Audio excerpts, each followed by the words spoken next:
함께 나누실 말씀의 제목은 주께서 주신 것이라는 제목으로 함께 말씀을 나누겠습니다. 제가 개인적으로 생각할 때 이건 개인적입니다. 성경 66권이 다 중요하죠. 다 중요한데 경중을 나눌 수도 없고 그렇긴 하지만 제 개인적으로 성경에서 가장 중요한 책이 어디냐라고 하면 저는 포인트가 창세기와 복음서라고 생각합니다. 이유가 뭐냐면 우리가 우리의 시작을 알고 하나님을 인격을 알아야 나의 마지막을 알 수 있고 구원의 확신을 가질 수가 있는 겁니다. 시작에 대한 지식이 없으면 끝에 대한 지식이 있을 수가 없어요. 창세기를 받아들이지 않으면 요한계시록을 받아들일 수가 없습니다. 창세기를 영접하고 받아들이는 것이 무엇보다 중요한 거죠.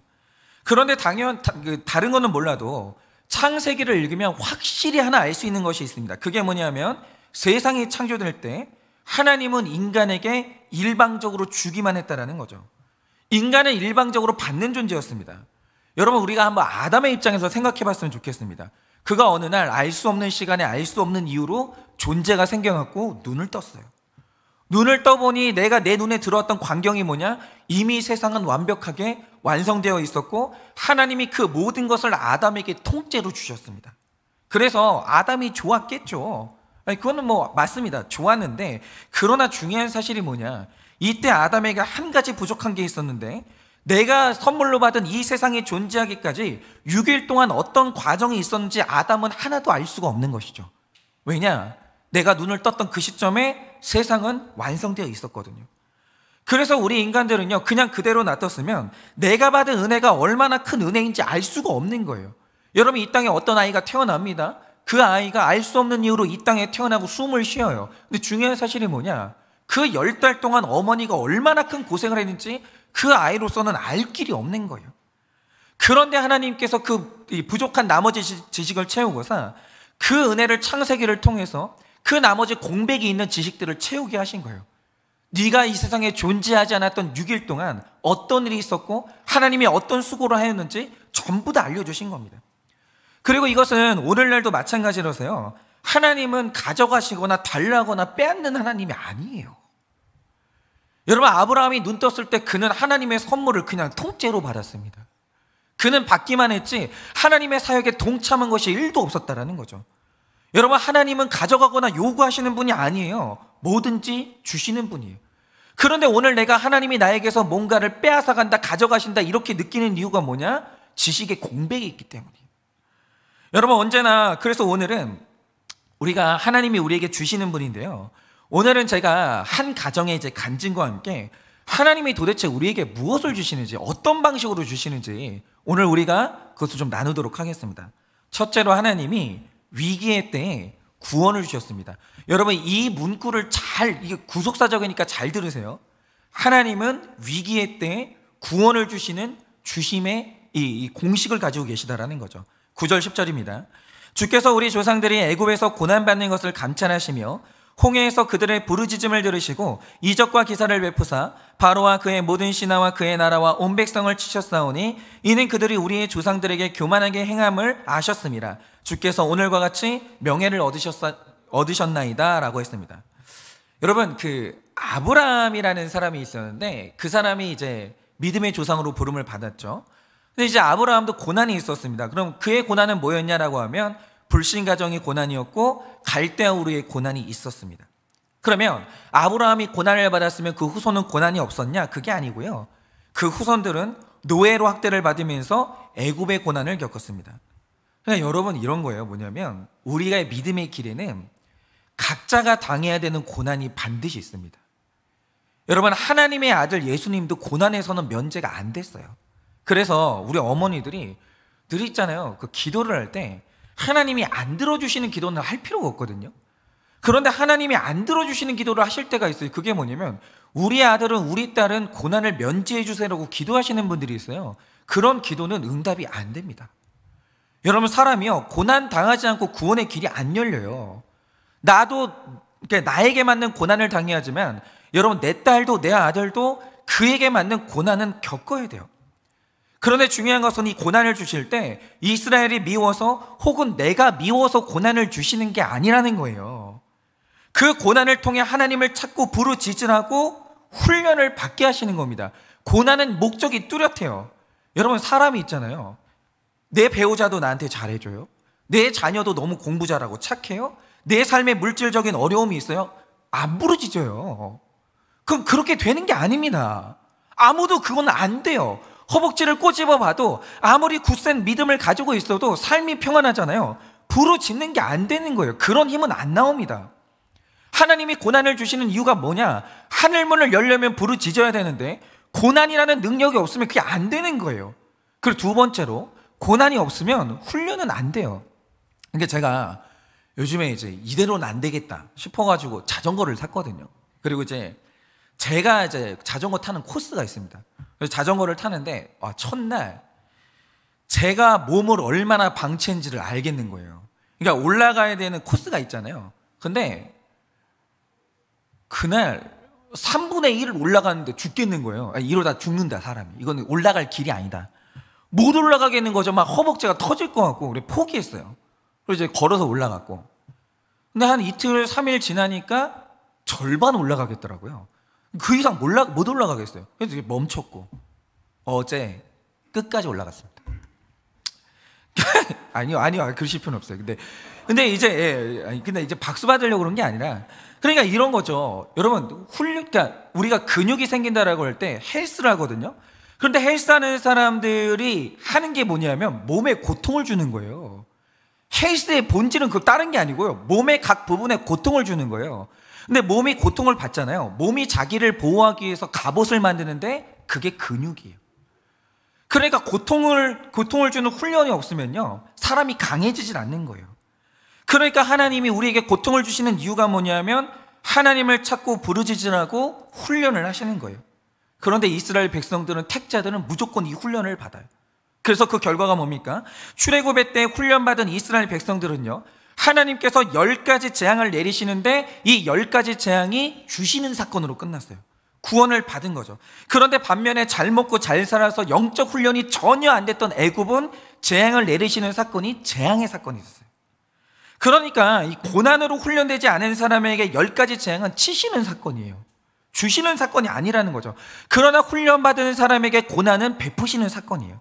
그러니 무조건 사건이 생긴다고 해서 이게 치시는 사건이다라고 말하지 말라는 거죠. 왜냐하면 고난의 때의 나의 고백은 내 훈련의 결론이에요.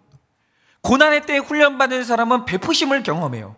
그러나 고난의 때 훈련이 안 되는 사람은 치심만 경험하는 거죠. 그거는 내 수준에 따라서 달라지는 거예요. 여러분, 하나님께서 이적과 기사를 베푸셔서 위기를 기회로 바꾸시고 애굽의 노예, 죄의 노예였던 우리를 구원을 하시는데 그거는 고난 아니면 안 되는 거예요. 고난 아니면 안 돼요. 믿음 좋아서 구원받는 사람은 없어요. 없습니다. 여러분, 제가 이제 한 가정을 소개하려고 하는데요. 이제 의사 부인이 한 분 있었습니다. 근데 그분은 겉으로 보면 절대로 고난이 없어요. 알 수가 없는 거죠. 그런데 이분의 삶을 들여다보니까 어마어마한 고난이 있었는데 그게 뭐냐? 남편이 결혼 초부터 이제 두 집 살림을 시작했어요. 다른 여자를 만난 거죠. 그러니까 제가 진짜 간곡히 부탁을 드리는데 자녀들 결혼시키실 때 제발 믿음 없는데 전문직이에요. 할렐루야 복 받아서 이러지 마세요. 제발 부탁해요. 그냥 돈은 본인이 벌든지 그냥 뭘 해서 돈 벌면 돼요. 적게 살 수도 있고 많이 살 수도 있는 거죠. 그런데 예수 없고 돈 있고 시간 있잖아요. 100% 불륜이에요. 제가 딱 말씀드릴게요. 예수 없는데 돈이 있는데 시간 많잖아요. 그냥 불륜이에요. 그러니까 이건 제가 한 말이 아니고 우리나라 사회학자가 한 말이에요. 이 나라의 토대가 지금 그래요. 남자가 돈 있는데 예수 없고 시간 많으면 그냥 불륜하는 거예요. 그렇게 되는 겁니다. 그런데 어쨌든 간에 이분 남편분이 그렇게 됐어요. 그래서 결혼 초부터 다른 여자를 만나더니 아예 두 집 살림을 차렸는데 너무 당당한 거예요. 너무. 아니, 돈 줄게. 나처럼 유능한 사람 만나려면 그 정도는 감수해야지. 너무 당당한 거예요. 그런데 이런 상황에서 이분이 교양이 있고 이 남편이 벌어다 주는 돈을 지켜야 되니까 이런 상황에서 시부모님을 모시고 종갓집 맏며느리로 살았어요. 지옥이죠. 이거 어떻게 살아요? 지옥이죠. 교양으로 참는 것도 하루 이틀이지 이걸 성품으로 이악 물고 참잖아요. 이빨 다 나가는 거예요. 이걸 어떻게 참습니까? 그래서 이게 원통해가지고 바람난 여자 집으로 나 간다, 오늘은 그 집에서 자고 올게, 이러면 들어 누우면서 화를 내고 우울해하지만 아예 당당하게 그래버리니까 식구들 모두가 다 지친 거예요. 그런데 믿음도 없는데 이런 고난을 겪으려니까 이게 재앙인 거예요. 완전히 치심인 거예요. 여기서 무슨 얻는 게 보이겠어요. 그런데 재앙이 오니까 일어난 일이 뭐냐? 예전에 이분이 어떤 목사님에게 전도를 받았거든요. 그런데 이분이 이게 전도를 받을 때 잘 나갈 때는요, 얼굴에다 소금 뿌린 거예요. 재수 없다고 오지 말라고. 소금을 뿌렸던 목사님이 있어요. 근데 이상하죠. 고난이 오니까 내가 얼굴에 소금 뿌렸던 목사님이 생각이 나는 거예요. 그러니까 이분에게도 고난을 통해서 하나님이 베푸시는 사건이 온 거예요. 그리고 더 결정적인 건 뭐냐면, 남편, 오케이, 남편 없다고 치지, 나 과부라고 치지, 그러나 애 잘 길러가지고 명문대학에 보내면 내 인생 그걸로는 만족해, 이거면 돼. 그러면서 자기 딸을 굉장히 애지중지 키웠는데 온갖 가외를 시키면서 아이들 선생님은 남편 병원에 보내가지고 무료로 진료를 받게 하고 지극정성으로 섬긴 거예요. 근데 얘가 재수하고 삼수하고 계속해서 떨어지는 거예요. 그러니까 밑바닥에서 지하 1층, 2층이 아니라 14층까지 내려가니까 어느 날 이분이 내가 소금 뿌리면서 쫓아냈던 목사님 생각이 나는 거예요. 어떤 고난이 와도 그 생각이 안 나는데 자식이 뜻대로 안 되니까 마지막 내 그 자존심이랄까요? 내 마지막 이 소망이 딱 끊어지고 나니까 소금 뿌렸던 목사님이 생각이 나고 하나님이 생각나는 거예요. 잘못했습니다, 이 말이 나오는 거예요. 그래서 이분이 자기 발로 그 목사님한테 찾아갔어요. 이래서 아무리 거부해도요, 일단 우리가 소금 뿌림을 받아도 일단 복음은 무조건 전하고 볼 일인 거예요. 11절 12절입니다. 또 주께서 우리 조상들 앞에서 바다를 갈라지게 하사 그들이 바다 가운데를 육지같이 통과하게 하시고 쫓아오는 자들을 돌을 큰 물에 던짐같이 깊은 물에 던지시고 낮에는 구름 기둥으로 인도하시고 밤에는 불 기둥으로 그들이 행할 길을 그들에게 비추셨사오며 라고 합니다. 그러니까 이 아내분이 자발적으로 교회를 찾아온 것을 시작으로 하나님께서 그 가정에 홍해를 갈라지게 하셨어요. 근데 이런 거죠. 본인도 명문대 출신이어서 내 학벌로서 자신을 세우고자 했고 나의 학벌을 자녀에게 대물림해가지고 나의 명예를 계속 지키려고 했어요. 그런데 그게 완전히 무너지니까 복음을 받아들인 거예요. 그런데 내가 복음을 받아들이니까 이 삼수하는 딸이 자발적으로 엄마를 따라와서 교회를 나왔는데 얘가 하나님을 만난 거예요. 그런데 재수 삼수할 때는 인생이 무너진 것처럼 얘가 우울함에 빠졌는데 말씀을 듣고 내 삶이 해석이 되니까 이 애 얼굴이 환해지는 거예요. 웃더라는 거예요. 그러니까 엄마가 이게 너무 감사한 거죠. 그러니까 내 자식 때문에 또다시 하나님 믿을 마음이 생긴 거예요.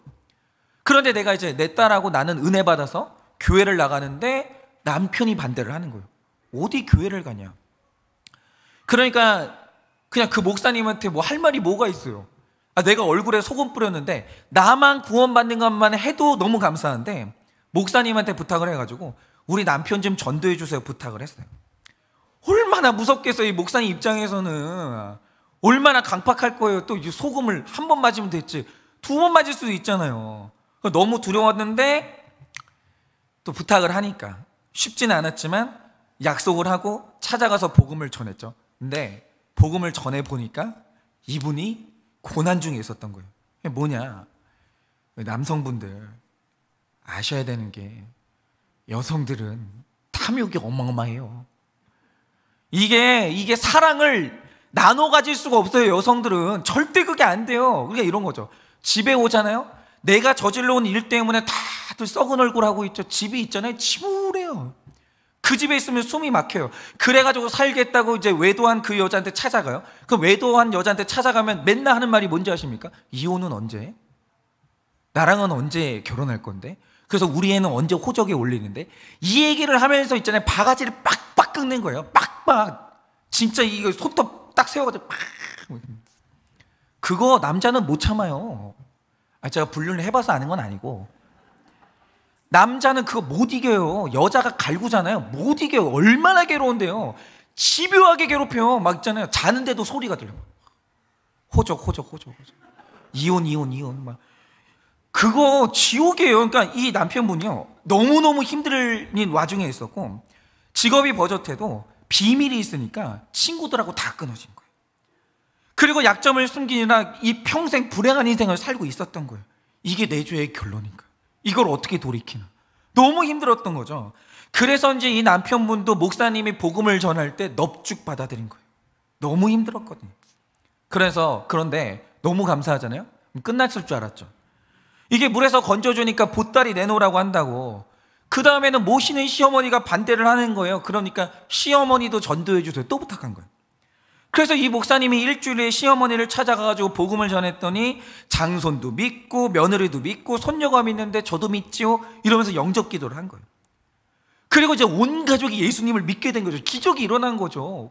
감사할 것밖에 없잖아요. 그런데 온 가족이 예수 믿고 첫 제사 날이 온 거예요.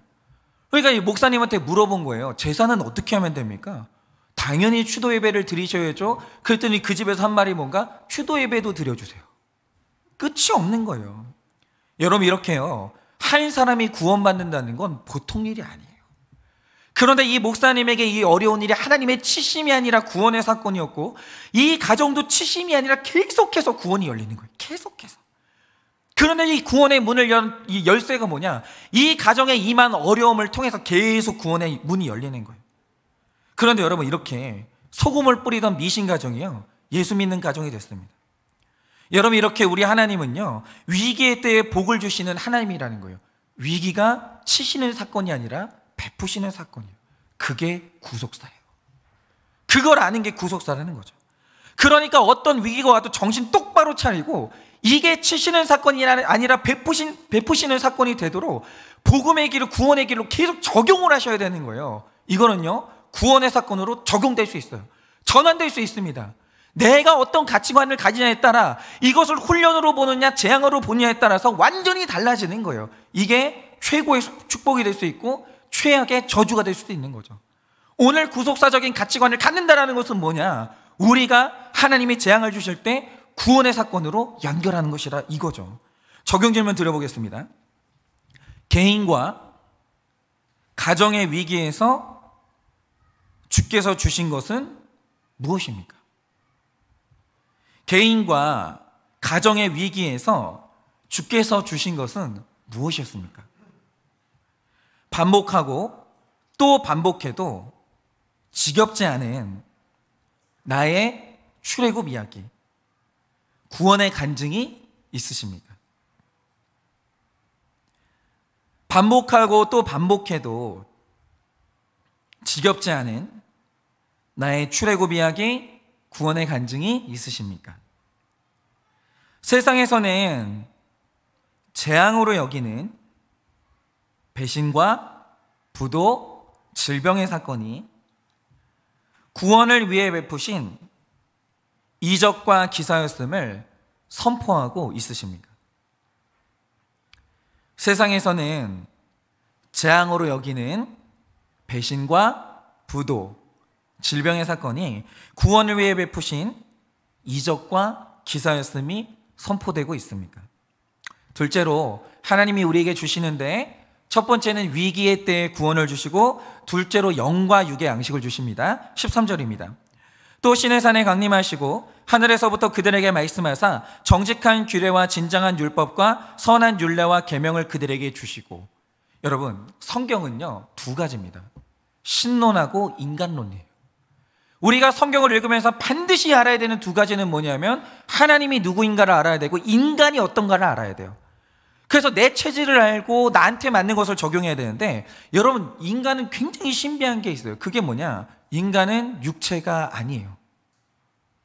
그런데 중요한 사실은 뭐냐? 인간은 영혼도 아니에요. 이 세상에 존재하는 모든 피조물들 중에 예수 그리스도 외에 영과 육이 결합되어 있는 신비한 존재는 사람밖에 없어요. 저 하늘에 예수님만 영과 육이 결합된 채로 있으시고 사람 외에는 그 어떤 것도 그렇게 되질 않아요. 심지어 천사도 육체를 못 가져요. 여러분, 사실은 이 세상에서 가장 아름다운 게 뭔지 아십니까? 그게 육체예요.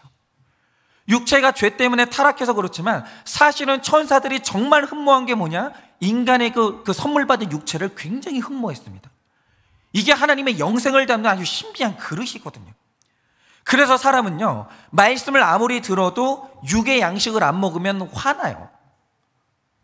여러분, 성자도요, 3일 밥을 안 먹으면 욕 나옵니다. 성화가 안 돼요. 배고픈 사람은 성화가 안 돼요. 그러니까 괜히 거룩한 척하지 마시라고요. 가장 육적인 게 영적인 거예요. 여러분, 육체의 양식이 없잖아요. 안 돼요. 기도가 어떻게 나와요? 쓰러져 잠들지. 안 되는 거예요. 그런데 반면에 신비한 게 뭐냐? 육의 양식이 쌓여 있어도 영의 양식이 없으면 사람은 그것 때문에 또 죽어가요. 안 되는 게 있어요. 죽어도 안 되는 게 있어요. 영의 양식을 먹지 않으면 절대 안 되는 게 있다라는 거죠. 그래서 영과 육의 양식을 하나님은 반드시 동시에 주십니다. 그런데 먼저 우리를 구원하신 하나님은 아주 재미없게도 영의 양식인 율법을 주세요. 이 얘기를 먼저 할 텐데 재미가 없으시겠죠? 그러나 이거 먼저 들어야 돼요. 여러분, 정직한 규례와 진정한 율법, 선한 율례와 계명을 주셔서 우리를 양육을 해나가시는 거예요. 왜냐하면 우리는 이제 지옥을 안 가요. 여러분, 예수 믿는 사람은 지옥을 안 가요. 여러분, 이제 하나님 나라에서 살아야 되는데 그 나라 백성이 됐기 때문에 그 나라 법을 알아야 돼요. 그러니까 우리에게 출애굽기가 중요한 이유는 뭐냐면 이게 하나님의 구원 사역을 보여주는데 하나님이 출애굽을 하셨습니다. 그 다음에 주신 게 뭐냐? 아마 11월 달부터 이제 우리가 또다시 출애굽기를 시작할 텐데 우리가 전반부에 봤던 출애굽기 큐티는 구원받는 내용이었죠. 그 다음에는 율법을 받는 내용이에요. 성막을 받는 내용이고 이렇다라는 거죠. 그러니까 창세기에서 율법을 안 주시고 출애굽기에서 주신 이유는 무엇인가? 거듭나지 않은 사람은 말씀을 못 알아들어요. 여러분, 말씀과 율법을 아는 것은 뭐냐면 거듭난 다음에 출애굽한 다음에 그 다음에 영의 양식을 먹을 수 있는 거예요. 안 그러면 맛이 없어요. 그러니까 어떤 분들은 그래요. 말씀이 꿀송이처럼 달대요. 이 말은요, 거듭나지 않은 사람은 죽었다 깨어나도 몰라요. 뭔 소리인지. 나는 졸리기만 한데. 그런데 거듭난 사람들은요, 말씀을 읽잖아요. 머리가 깨지는 충격을 받는 거예요. 여러분, 도덕적이고 윤리적인 설교는 거듭남이 없어도 다 알아들어요. 저는 개인적으로 그런 강의들을 되게 많이 듣는데 제가 우리나라에서 좋아하는 강사 중에 김창옥 선생님이 계시거든요. 교수님이. 아시죠? 진짜 웃겨요. 아니, 세상에 있잖아요, 그렇게 잘생긴 사람이 그렇게 웃긴 사람은 그분밖에 없을 거예요. 너무 웃겨요. 그런데 농담을 툭툭 던지고 사람 웃기다가 뼈를 때리는 거예요. 정말 강의 잘합니다. 여러분, 불신자도요, 이거 다 알아들어요. 근데 그게 좋은 설교는 아니에요. 여러분, 출애굽을 하니 성경을 나의 구속사로 알아듣게 하는 것이 좋은 설교예요. 설교는요, 내 이야기로 들려야 돼요. 여러분, 14절입니다. 거룩한 안식일을 그들에게 알리시며 주의 종 모세를 통하여 계명과 율례와 율법을 그들에게 명령하시고 라고 합니다. 여러분, 10계명 중에 중요한 계명은 4계명이에요. 이거 정말 중요한데 거룩한 안식일은 지켜야 되는 거예요. 왜냐하면 우리 인생의 목적이 거룩인데 거룩은 영의 양식을 안 먹으면 죽었다 깨어나도 안 돼요. 죽었다 깨어나도. 여러분, 홍해를 건너지 않고 어떻게 세상과 구별된 삶을 가질 수 있겠습니까? 여러분, 악하고 음란한 세대 속에서 지금 이 세대는 딱 2개밖에 없어요. 악하고 음란해요. 여러분, 예수를 안 믿는 불신자라고 한다, 저는 그렇게 생각해요. 매너 있을 수 있습니다. 예절 바를 수 있어요. 근데 둘 중에 하나입니다. 악하거나 음란해요. 이 세상에서 거듭나지 않은 사람이 인생의 목적이 행복이 아닌 거룩이라는 것은요, 그것은 이 거듭나지 않은 사람은 알 수가 없는 거예요. 그래서 구속사를 모르고 도덕과 윤리로 설교를 듣는 분들은 주께서 명하신 율법을 받아들이질 못합니다. 그러니까 이런 거죠. 교회에도 율례가 있으니까 목장에 참석해서 양육을 받으러 가면 거부감을 보이면서 엄청 싫어요. 내가 왜 처방을 받아야 되는데? 왜 남의 이야기를 내가 왜 듣고 있어야 되는데? 아니, 일주일에 하루 교회를 가면 됐지 왜 이렇게 교회가 사람 시간을 뺐냐고. 일주일에 하루 교회 가는 날만 안식일이 아닌 거예요, 여러분. 세상과 구별된 가치관으로 매일의 삶 가운데서 쉼을 누리는 것이 그게 안식의 의미예요. 매일 먹어야 돼요, 매일. 여러분, 우리는 영육 일원론적인 존재예요. 영만 있는 것도 아니고 육만 있는 것도 아닙니다. 내가 안식을 얻으려면 영의 양식을 먹어야 돼요. 안 그러면 안 됩니다. 아무것도 안 하고 노는 것이 안식이 아니라 악하고 음란한 내 생각을 하나님 뜻대로 바꾸는 것이 구별되는 삶이고 안식을 누리는 삶인데 영의 양식을 안 먹고 그게 어떻게 되냐 이거죠. 그래서 안식일을 지킨다는 것은 삶의 변화로 나타나는 거예요. 그러나 본질이 중요한 만큼 본질을 담는 형식도 중요하기 때문에 일주일에 하루는 구별해서 하나님께 집중해야 되는 거예요. 그러니까 이게 말은 좋죠. 목사님, 저는 매일 하나님하고 동행합니다. 말은 좋죠. 그게 쉽습니까? 안 돼요. 일주일에 하루는 완전히 구분해 놓고 여기 집중을 해야 되는 거예요. 하나님 만나야 되는 거예요. 왜냐? 세상이 악한데 그 악한 세상이 내 안에 있거든요. 밖에 있는 모든 악한 것들이 전부 내 안에 있어요. 그래서 내 힘으로는 절대로 유혹을 이길 수가 없고, 하루는 완전히 구별한 다음에 집중을 하고 그냥 이 안에서 살아야 되는 거예요. 말씀을 듣는 구조, 내 죄를 자복하는 구조 안에 머물러야 되는 거예요. 그래서 반드시 주의 성수는 해야 되는 것이고, 예물을 구별해서 헌금도 연습을 해야 되는 거예요. 그럼 또 이러면 또 돈 얘기한다고 싫어하시겠죠. 그게 아닙니다. 여러분, 이렇게 예물을 버리고 시간을 버리는 연습을 해야, 그래야 나를 지키는 거예요. 여러분, 그것을 어려서부터 익히고 홍해를 건넌다면 흔들리지 않는 신앙을 갖게 됩니다. 그러면 이제 여기까지는 재미없는 영양식이었고요.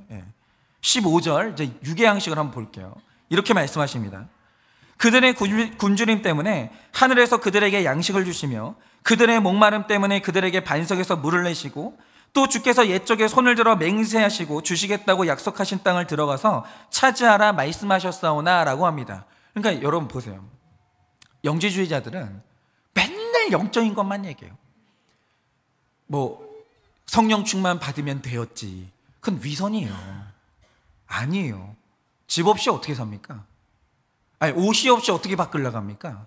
물질 없이 어떻게 남을 섬겨요? 그게 안 되는 거예요.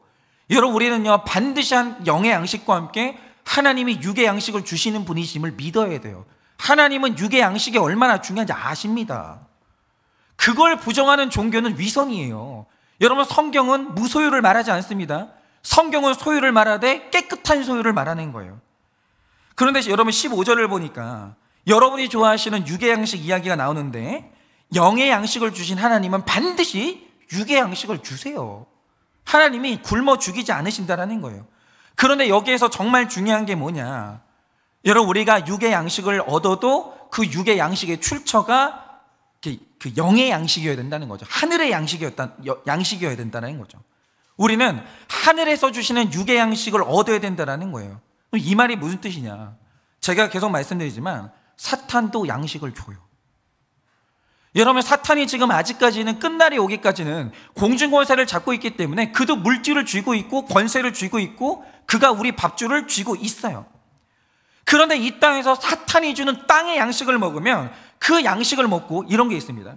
우리 안에는 죽는 그날까지, 하나님 나라에 들어가서 그 영화롭게 되는 그날까지 악도 있고 선도 있어요. 이건 사도 바울이 분명히 말했습니다. 내 안에 사망의 법이 있고 생명의 법이 있어요. 두 개가 다 있어요. 그런데 어떤 양식을 먹냐에 따라서 악이 힘을 얻기도 하고 선이 힘을 얻기도 하는 거예요. 여러분, 언제나 사람은요 육이 힘을 얻어서 영이 활성화돼요. 그걸 아셔야 됩니다. 그런데 우리가 사탄이 주는 양식을 먹으면요 그 양식을 먹고 악이 활성화돼요. 그래서 그걸 가지고 자녀들이 부모 재산 놓고 악의 싸움을 하고, 부부가 원수돼 가지고 멱살 잡고 소송을 하고, 사람이 그 에너지를 가지고 악을 저질러요. 여러분, 불륜을 저질러도 머리 안 좋으면 못합니다. 여러분, 사람이 기업에서 뭐 횡령을 한다, 그거는 노력하지 않고 성실하지 않은 사람은 죄를 못 지어요. 죄는 성실해요. 여러분, 사탄이 얼마나 성실한지 아십니까? 그런데 사탄이 주는 양식을 먹잖아요. 악이 활성화되고 악이 힘을 얻어요. 그 힘으로 죄를 짓는 거예요. 그런데 우리가 영이 회복되어서 오직 하나님이 주시는 방식과 하나님이 주시는 것을 먹을 때 그게 내 영과 육에 그때만 유익이 되는 거예요. 그래서 정직한 방식, 말씀대로 얻는 방식이 그래서 중요해요. 여러분, 하나님 주십니다. 하나님이 주시는데 하나님의 방법대로 육신의 것을 먹어야 그것으로 영이 활성화가 되는 거예요. 그래서 모든 문제의 해결은 예배 회복에 있는 거예요. 여러분, 땅의 것으로는 아무것도 해결 못합니다. 내가 말씀의 양식을 먹고 예배가 회복될 때 가정도 직장도 물질의 문제가 회복이 돼요. 이건 기복이 아니에요. 영육 일원론이에요. 영을 말했으면 육이 회복되는 것이고, 지극히 육적으로 가면 영적인 것도 회복이 되는 거예요. 그걸 아셔야 됩니다. 예를 들어서 육적인 게 왜 영적이냐, 부부간에 육적으로 잠자리가 회복되고 관계가 회복되잖아요. 영성이 회복되고 가정이 지켜지는 거예요. 육적인 게 영적인 거예요. 다만 하나님의 방식대로 영적으로 살면 육적으로 살면 영이 회복되는 것이죠. 이걸 아셔야 돼요. 여러분, 그런데 우리가 다 이 땅의 양식 때문에 사업하고, 이 땅의 양식 때문에 결혼하고, 이 땅의 양식 때문에 자식 키우니까 계속 문제가 안 끊어지는 거예요. 안 끊어져요. 내 자식 좋은 학벌을 만들어서 이 아이 부자로 키우겠다고, 그래서 주일날 예배 빠지고 학원 보내고, 이게 전부 다 이 땅의 양식을 얻는 과정이거든요. 그럼 이 아이가 악한 것이 활성화되는 거예요. 그래서 여러분, 어느 것보다도 교회에서 육의 문제를 말해야 돼요. 교회 오면 맨날 기도는 했냐, 방언은 받았냐, 성령 충만하냐, 그리고 뭐 그런 거 있잖아요. 우리가 이제 나눔을 하는데, 집사님 죄는 뭐예요? 저는 성령 충만하지 않은 게 죄예요. 이런 건 말도 하지 마시라고요. 그런 건 그냥 혼자 해결하세요. 혼자. 왜 그런 걸 죄라고 얘기해요? 저는 너무 골프를 많이 치는 게 죄. 그런 거 그냥 알아서 하시라고요. 알아서. 뭐 그런 게 죄예요. 우리 죄가 그런 거밖에 없어요? 아니거든요. 여러분, 교회에서 육적인 죄를 다 말해야 되는 거예요. 왜 설교에서 뭐 외도 이야기나 이혼이나 빚진 이야기를 왜 교회에서 하냐? 아니, 여러분, 그런 뭐 이상한 얘기는 우리 교회에서는 안 하시는 거예요. 우리는 영육이론이에요. 영이 회복되려면요, 가정이 회복돼야 되는 거예요. 영이 회복되려면 돈이 회복돼야 되는 거예요. 그게 얼마나 중요합니까? 여러분, 중요한 게 기독교 상담서건 일반 상담서건 상담 내용의 대부분이 가정 문제예요. 내담자의 80% 이상이 여성이라고 하는데, 그들의 상담하는 문제 1위가 외도고, 2위가 자녀 교육이고, 3위가 부부간의 성격으로 인한 갈등이에요. 남자들이 상담하는 대부분의 문제도 아내의 외도예요. 그런데 세상 상담소에 가면 대부분 주는 답이 뭔지 아십니까? 그러니까 거기도 필요해요. 여러분, 병원도 가시고 약도 드시고 다 하세요. 근데 중요한 사실이 뭐냐? 내가 이혼하겠다고 하면 이혼을 말리는 세상 상담사는 별로 없다는 거예요. 여러분, 우리 가정 지켜주는 세상 상담사는 별로 없습니다. 그러니까 어떻게 하면 이 문제를 해결하고 당신이 행복해질 수 있을 것인가, 이걸 말해주지. 내 가정을 뜯어 말려가지고 진짜 내 가정 지켜주는 상담사는 별로 없어요. 더군다나 이혼하려고 변호사를 찾아가잖아요. 여러분, 변호사 만나면 얼마나 드라이한지 아십니까? 이거는 상담해본 분한테 들은 거예요. 너무 고민이 되고 가슴이 아파가지고 이 가정 문제로 변호사를 딱 갔어요. 가니까 딱 이래요. 얼마나 드라이하냐면, 이렇게 하면 저기 위자료 안 주셔도 되고요, 최대한 많은 최대한 많은 재산을 분할받을 수 있습니다. 이것만 얘기해요. 가정 지키셔야 됩니다. 이혼하시면 안 됩니다. 한마디도 안 해요. 그거는 이제 뭐 자기 사업하고 아무 관계가 없는 거기 때문에 그냥 변호사 선임하시면 얼마고요, 이렇게 하면 재산 지킬 수 있습니다. 어떻게 하실래요? 이것만 물어봐요. 여러분, 이 세상에 내 가정 지켜주는 이 불신자는 없어요, 별로. 그래서 교회가 이 문제를 얘기해야 되는 거예요. 교회가 부부 문제 얘기해야 되고요, 교회가 가정 문제 얘기해야 되고요, 교회가 나의 중독의 얘기를 얘기해야 되고, 성적인 문제를 얘기해야 되고, 교회가 육의 얘기를 해야 되는 거예요. 그러니까 하늘의 언어 쓰지 마세요. 주님께서 성령으로 음성을 주셨는데 그거 말고, 오늘 남편이 오늘 돈을 안 벌어줘가지고 남편을 죽이고만 싶어요, 이런 얘기를 하자 이거죠. 땅의 얘기를 하세요. 자꾸 하늘의 얘기하지 마시고. 그게 영적인 거예요. 그게 우리는 그거 하려고 모인 겁니다. 적용 질문 드리겠습니다. 날마다 주께서 주시는 말씀의 양식을 공급받고 있으십니까? 날마다 주께서 주시는 말씀의 양식을 공급받고 있으십니까? 계명을 삶에 적용할 때 육적인 필요까지 해결해 주시는 것을 경험하십니까? 계명을 삶에 적용할 때 육적인 필요까지 해결해 주시는 것을 믿으십니까? 안식일을 귀히 여기며 내 시간과 재물을 구별하여 드리고 있으십니까? 안식일을 귀히 여기며 내 시간과 재물을 구별하여 드리고 있으십니까? 말씀으로 나의 인간관계, 부부관계, 가정생활의 문제들을 해석하고 인도함 받고 있습니까? 말씀으로 나의 인간관계, 부부관계, 가정생활의 문제들을 해석하고 인도함을 받고 있으십니까? 여러분, 답을 못 주니까 그렇지 세상에서 제일 실용적인 책은 성경책이에요. 모든 것이 나에 대한 해답이 있어요. 그걸 믿으셔야 됩니다. 그리고 마지막 셋째로, 오늘은 이게 제일 중요한데요, 우리가 불순종하고 배반해도 주님은 끝까지 주십니다. 16절 17절입니다. 그들과 우리 조상들이 교만하고 목을 굳게 하여 주의 명령을 듣지 아니하고 거역하여 주께서 그들 가운데서 행하신 기사를 기억하지 아니하고 목을 굳게 하며 패역하여 스스로 한 우두머리를 세우고 종되었던 땅으로 돌아가고자 하였나이다. 그러나 주께서는 용서하시는 하나님이시라 은혜로우시며 긍휼히 여기시며 더디 노하시며 인자가 풍부하심으로 그들을 버리지 아니하셨나이다 라고 합니다. 여러분, 오늘은 사실은 여기가 제일 중요한데요, 이런 겁니다. 인간은 죽어도 못 바꾸는 게 있어요. 예를 들어서 흑인이 자기의 검은 피부를 못 바꾸죠. 그리고 황인종이 자기 피부를 죽었다 깨어나도 못 바꿔요. 성경에 나오는 바 표범이 자기 몸에 있는 얼룩을 절대로 못 지워요. 그래서 인간 안에는 죽어도 그 누구도 절대로 변개하지 못하는 인간의 성품이 하나가 있어요. 이걸 알아야 돼요.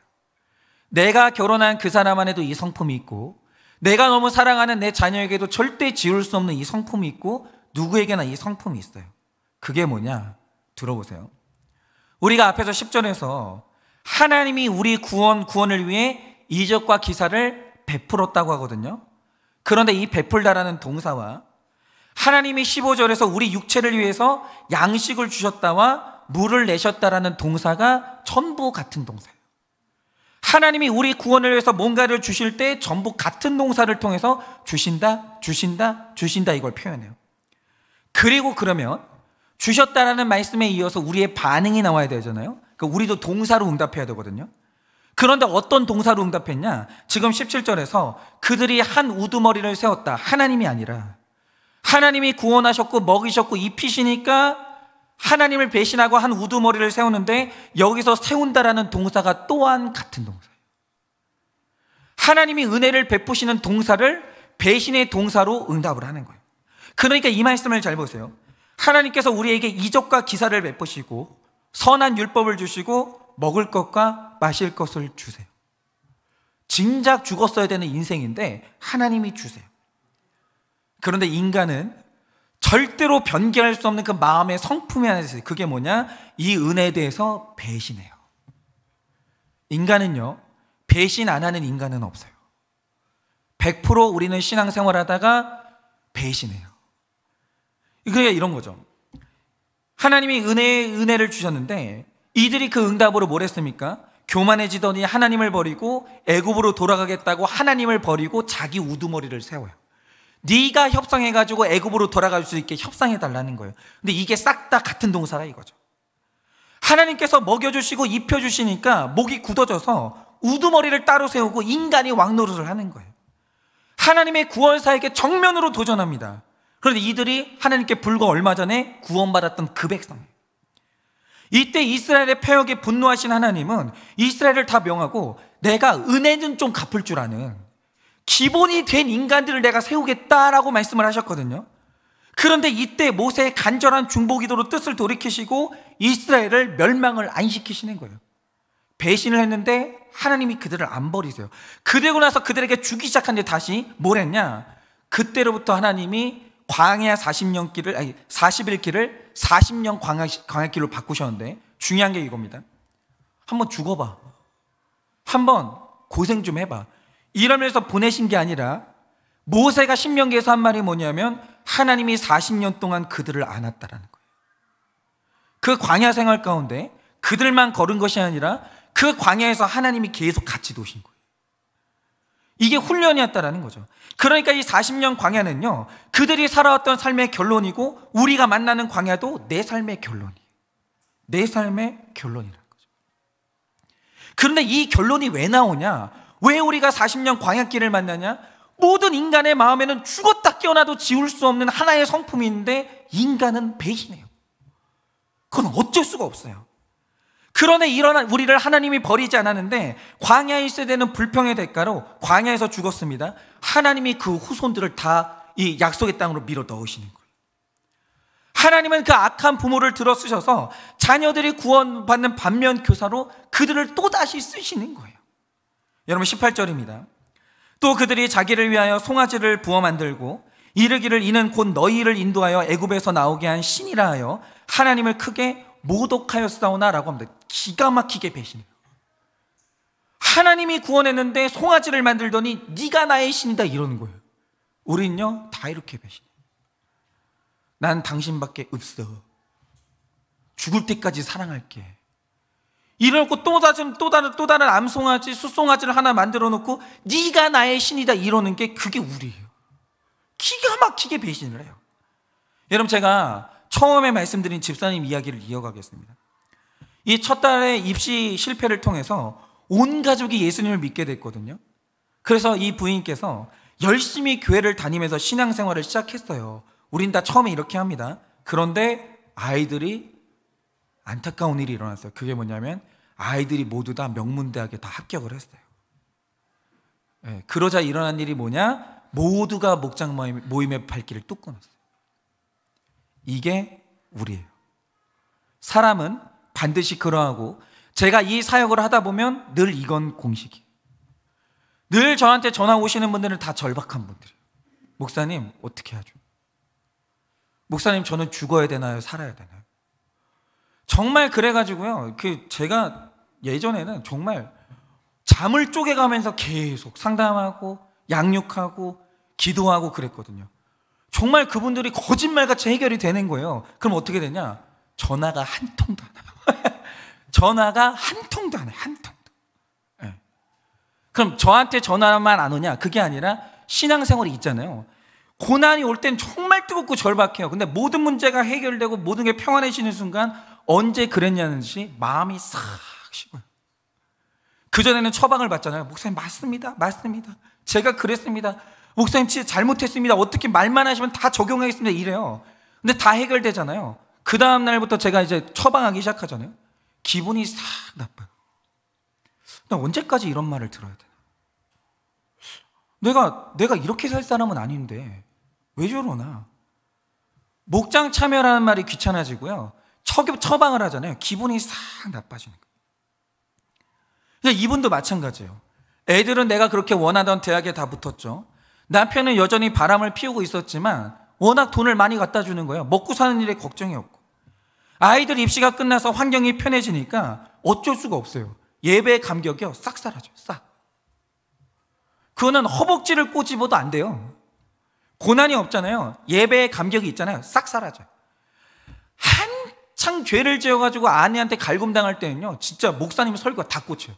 앉아요. 그런데 갑자기 아내가 순한 양으로 변하고 문제가 다 해결되잖아요. 그렇게 졸리기 시작해요. 그렇게. 그래서 이 가정이요 어머니가 이렇게 되니까 나머지 가족들도 형식적으로 주일 예배만 겨우 참석하게 됐어요. 그런데 이분을 전도했던 그 목사님이 어느 날 충격적인 소식을 듣게 된 거죠. 그게 뭐냐면 이 아내분이 말기암에 걸렸다는 거예요. 여러분 근데 이게 하나님이 치신 사건이 아니에요. 믿음 좋아도 말기암에 걸려요. 저도 걸리고 누구나 걸려요. 중요한 건 뭐냐면 이 땅에서 일어나는 일은 모두 그럴 수 있는데 하나님이 때돼서 주시는 사건인데 여기서 내가 뭘 볼 거냐 이거예요. 그래서 이 목사님이요 말기암으로 시한부 인생을 살고 있는 그 부인을 서둘러 찾아갔습니다. 그래서 그러니까 이 부인은요 이런 목사님을 만난 게 수지 맞은 거예요. 애타게 말한 게 뭐냐? 지금 마지막 소망은 말씀밖에 없다고. 병이 낫는 게 중요한 게 아니라 이 시간을 통해서 남편과 아이들이 진짜 예수님을 다시 만나야 된다고. 이게 진짜 처방인 거예요. 할렐루야. 기도하면 낫습니다. 5천만 원 내시고 기도원 가자고. 이게 아니에요. 본질이 중요하죠. 그게 중요한 게 아니라 지금 우리가 이 고난을 통해서 다시 주님을 믿어야 된다고 진짜 안타깝게 전했어요. 암을 치료하지 못해 우리가 이 세상을 떠난다 할지라도 마지막 유언은, 엄마의 마지막 소원은 너희가 예수님 믿는 것이다, 이 한 줄 남기셔야 된다, 애타게 권면했어요. 그런데 이분은 돌아가실 때까지 끝내 그 말을 못했어요. 죽기 전에 마지막 소원이 자녀가 예수님을 믿는 것이 아니고 이 아들 결혼시키는 게 마지막 소원이었어요. 이 아들이 만나는 여성이 믿음이 없었지만 학벌이 진짜 좋다고 그 학벌 좋은 며느리감과 결혼시키는 일에 자기의 수명을 다 쓴 거예요. 암이라는 고난 속에서 학벌에 금송아지를 부어가지고 네가 나의 신이다, 다시 이렇게 배신을 하신 거예요. 여러분, 암투병 기간이야말로 구원을 전할 최고의 기간인데 안타깝게도 그 짧은 시간을 아들 불신 결혼시키는데 다 썼어요. 그리고 결국 아들 결혼시킨 걸 보고 어머니는 세상을 떠났습니다. 근데 기가 막힌 게 뭔지 아세요? 이 학벌 좋은 며느리가요, 결혼하고 난 다음에 시어머니 장례식장도 안 오는 거예요. 그리고 아들도 결국 교회 생활을 지속하지 못하고 공동체를 떠났습니다. 19절에서 22절입니다. 주께서는 주의 크신 긍휼로 그들을 광야에 버리지 아니하시고 낮에는 구름 기둥이 그들에게서 떠나지 아니하고 길을 인도하시며 밤에는 불기둥이 그들의 갈 길을 비추게 하셨사오며 또 주의 선한 영을 주사 그들을 가르치시며 주의 만나가 그들의 입에서 끊어지지 않게 하시고 그들의 목마름을 인하여 그들에게 물을 주어 40년 동안 들에서 기르시되 부족함이 없게 하심으로 그 옷이 헤어지지 아니하였고 발이 부르트지 아니하였사오며 또 나라들과 족속들을 그들에게 각각 나누어 주심에 그들이 시온의 땅 곧 헤스본 왕 땅과 바산 왕 옥의 땅을 차지하게 하셨나이다 라고 합니다. 이들이 배신했죠. 하나님이 그렇게 열심으로 그들을 구원해내셨는데 송아지 하나를 만들더니 네가 나의 신이라는 거예요. 여러분, 얼마나 기가 막힐까요? 제 딸은 기억을 못하겠죠. 어저께도 얘를 야시장을 데리고 간다고 다음 날이 주일인데 얼마나 고생을 했는지 아십니까? 그런데 어느 날 얘가 딱 그러는 거예요. 진짜 금송아지 같은 어떤 그 어른을 딱 만든 다음에 저게 내 아빠였으면 좋겠어. 그럼 나 어떻게 살죠, 저는? 그런 배신을 당하면 저는 어떻게 살아야 됩니까?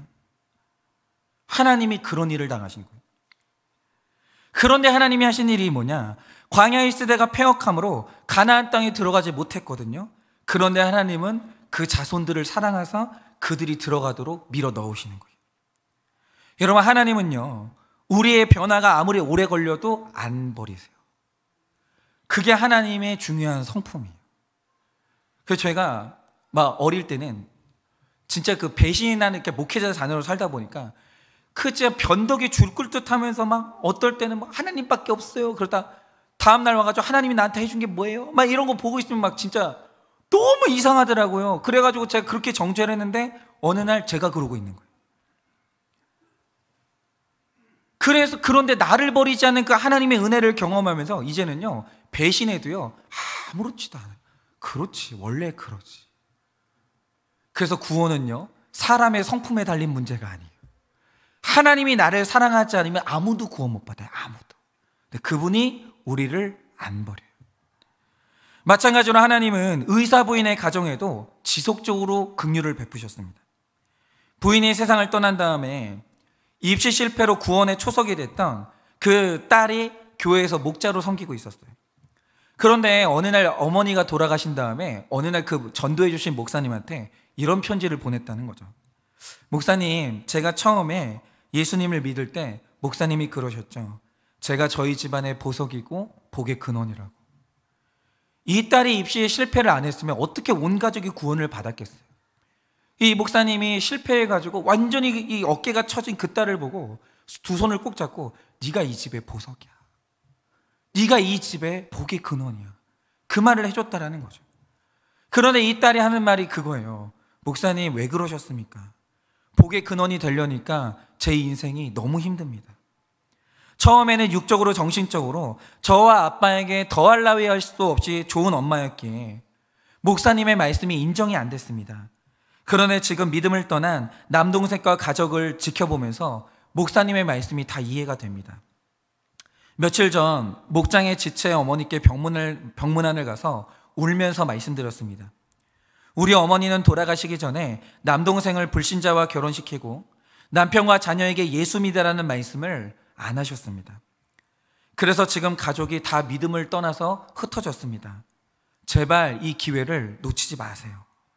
구원을 위해 이만큼 좋은 기회가 없으니 가족에게 다른 무엇보다 예수님을 열심히 믿으라고 한마디만 해주세요. 목사님, 왜 저는 이렇게 더디 갈까요? 이게 왜 이렇게 늦게 깨달아질까요? 어떤 것보다 믿음을 전하고 가야 한다는 걸 진작 알았더라면 아빠도 남동생도 여동생도 신앙을 유지할 수 있었을 텐데, 그걸 깨닫지 못하는 엄마와 저 때문에 목사님도 하나님도 얼마나 답답하셨을까요? 이렇게 편지를 보냈습니다. 여러분, 믿음 안에서 엄마를 객관적으로 보게 된 이 자매는 이제야 믿음을 떠난 이 형제들한테 애통함이 생긴 거예요. 그러면서 기도를 부탁한 게 뭐냐면, 아니나 다를까 지금 이 형제들이요, 그 당시에 부모님의 재산 다툼 때문에 소송을 하고 있었어요. 이럽니다. 어쩔 수 없습니다. 그리고 믿음으로 돌아오기만 바란다고 부탁을 했고요. 그리고 하나 더 구체적으로 적용한 게 뭐냐, 아버지가 두 집 살림을 하시던 그 여자를 엄마라고 부르겠다고 적용을 했어요. 이거는 할 수가 없는 점. 내 엄마 가슴 찢어놓은 원수를 어떻게 엄마라고 불러요? 근데 이렇게 할 수 있는 이유가 뭐냐? 아빠 구원해야 되니까. 이 엄마를 인정하지 않으면 아빠랑 대화가 안 되는 거예요. 근데 아빠를 구원하려면 내가 이 적용을 해야 되는 거예요. 그런데 어머니는 잠시 연약해서 하나님을 배신했을지라도 이 딸이 하나님 앞에 서는 거예요. 여러분, 이 자매가 그 여자분을 엄마라고 부르는 것만으로도 아버지와 형제들에게 믿음의 본이 될 것입니다. 여러분, 위기의 때에 구원을 주시는 주님께서 이 자매에게 구원을 베푸시고 미움과 상처의 홍해를 건너게 하시는 거예요. 여러분, 잘 보세요. 하나님은 주시는 분이에요. 위기의 때에 구원을 주셨고요, 정말 우리에게 영과 육의 양식을 주십니다. 그런데 여러분은 배신하실 거죠? 대답을 안 하세요. 배신하실 거죠? 그러니까 저도 그런 것 같아요. 지금이야 교회가 연약하니까 이러면 교회가 무너질까, 저러면 교회가 무너질까, 맨날 하나님 앞에 절박하죠. 아침 예배 끝나잖아요. 맨날 저 앞자리에 앉아가지고 맨날 기도해요. 그래서 기도 끝나면 잠깐 아침 먹고 곧바로 저는 저 사무실로 들어가서 하루를 그냥 그렇게 보냅니다. 그거 끝나면 집으로 가서 저는 자야 돼요. 8시 반에 잠을 자지 않으면 다음날 어떤 사고가 일어날지 몰라요. 네. 그런데 제가 언제까지 하나님 이렇게 믿을까요? 내가 만약에 좀 교회가 좀 성장하고 교회가 안정이 되면 전 분명히 배신할 텐데, 그게 나의 성품인데. 그런데 오늘 하나님께서 하시는 말씀이 뭐냐면, 네가 배신한다 할지라도 내가 너를 버리지 않을 것이야. 나는 끝까지 줄 것이야. 오늘 하나님께서 이 말씀을 하시는 거예요. 그러니 여러분, 이 자리에 지금 배신의 마음이 이미 찾아온 분들 있죠. 예전과 다르게 내 마음이 싸늘하고 은혜가 안 되고, 과연 구속사가 맞나? 언제까지 이렇게 사는 게 맞는 건가? 이런 마음이 드시는 분들이 있잖아요. 괜찮아요. 하나님께서 여러분 삶에 주시는 분임을 다시 믿고 오늘 다시 여러분의 삶을 자복하고 돌아오면 그걸로 되는 거예요. 오늘 그렇게 주시는 하나님을 믿고 여러분이 그 배신의 자리에서, 그리고 하나님을 원망하는 자리에서 주시는 하나님을 만나고 돌아오시는 하루 되시기를 예수님의 이름으로 축원합니다. 제가 마지막 적용 질문 드립니다. 내가 수고해서 집도 장만하고 돈도 벌고 자식도 잘 키운 것 같아서 목이 굳어졌습니까? 근데 저는 아직 그런 적이 없어서 모르겠는데, 왜 자식이 잘 되면 부모가 교만해져요? 왜 그러시는 거예요 도대체? 네. 그건 왜 그러죠? 자식은 자식이고 나는 난데 왜 자식이 잘 되면 부모가 교만해지는 거예요? 그 왜 그러죠? 나중에 목장에서 알려주세요. 네. 내가 수고해서 집도 장만하고 돈도 벌고 자식도 잘 키운 것 같아서 목이 굳어지셨습니까? 네. 주께서 주신 것을 누리지 못하고 학벌과 외모 재물에 금송아지를 부어 만들고 있으십니까? 요즘에 네가 나의 신이다 이런 거는 뭡니까? 주께서 주신 것을 누리지 못하고 학벌과 외모, 재물의 금송아지를 부어 만들고 있으십니까? 계속 긍휼을 베푸시는 주님 때문에 내가 죽은 후에라도 내 자손들이 구원받을 줄을 믿으십니까? 계속 긍휼을 베푸시는 주님 때문에 내가 죽은 후에라도 내 자손들이 구원받을 것을 믿으십니까? 이 시간에 우리 다 같이 찬양을